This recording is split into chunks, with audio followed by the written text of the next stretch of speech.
મિત્રોને મારા જય સ્વામિનારાયણ, જય ભોળાનાથ. તો ગાઈસ, આજનો દિવસ પણ સ્ટાર્ટ થઈ ચૂક્યો છે અને અત્યારે વાગી ચૂક્યા છે સવારના 8:15 અને આપણે નાહી ધોઈને કમ્પ્લીટ થઈ ગયા છીએ. તો ચાલો હવે નીચે જઈને નાસ્તો કરી લઈએ, કારણ કે મમ્મી આપણા માટે ગરમા ગરમ ભાખરી તૈયાર રાખી છે. તો ફાઇનલી મિત્રો અત્યારે વાગી ચૂક્યા છે સાંજના 7. આપણે ઓફિસથી ઘરે આવી ચૂક્યા છીએ અને નાસ્તો કરીએ છીએ. ચેવડો છે આજ તો નાસ્તામાં. આપણી ઘરે આજ 2 મહેમાન આવ્યા છે, તમને બતાવો. આ છે મન, આ છે ક્રિસ. આ મારા મોટા મામાનો મોટો છોકરો અને નાના મામાનો નાનો છોકરો. હાય કયો બધાને. કેમ છે? મજામાં. તું શું ખાશો?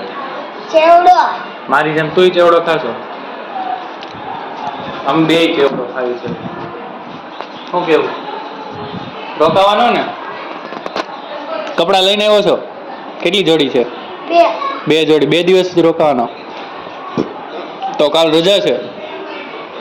શેની છે? તું કેતો હતો ને?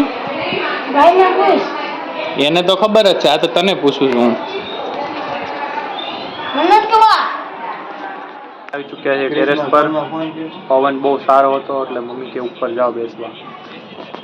તો અમુક જણા બેઠા છે, અમુક જણા સૂઈ ગયા છે. નિહાર ને મન બે છે આ. તો પવન તો અત્યારે જોરદાર આવે છે, મજા આવીને ઊંઘ આવી જાય એવું થાય, પણ વરસાદ છે એટલે બહાર રાતનું સુવાય નહીં. બરોબર ને? સુવાય રાતે બહાર? બરોબર. ગાઈઝ, અમારા ઘરે દાબેલી બને છે આજ. તો વિભૂતિ પાઉં ભરે છે મસાલા, બાબુ પાઉં કાપે છે અને મારી મમ્મી અહીંયા દાબેલી શેકતા જાય છે. અહીંયા રેડી થઈ ગઈ છે દાબેલી. તો હવે આપણે જમી લઈશું ટેસ્ટી દાબેલી. જે લોકોને ખાવી આવી જાઓ. તો ફાઇનલી ગાઈઝ, આજનો દિવસ પણ થઈ ગયો છે પૂરો. તો આપણે અહીંયા આપણા વ્લોગનું એન્ડિંગ કરીએ છીએ આજે. તો આવતીકાલે મળીએ નવા વ્લોગમાં નવી મોજ મસ્તી સાથે. તો બધા મિત્રોને મારા દિલથી જય સ્વામિનારાયણ, જય ભોળાનાથ. Good night.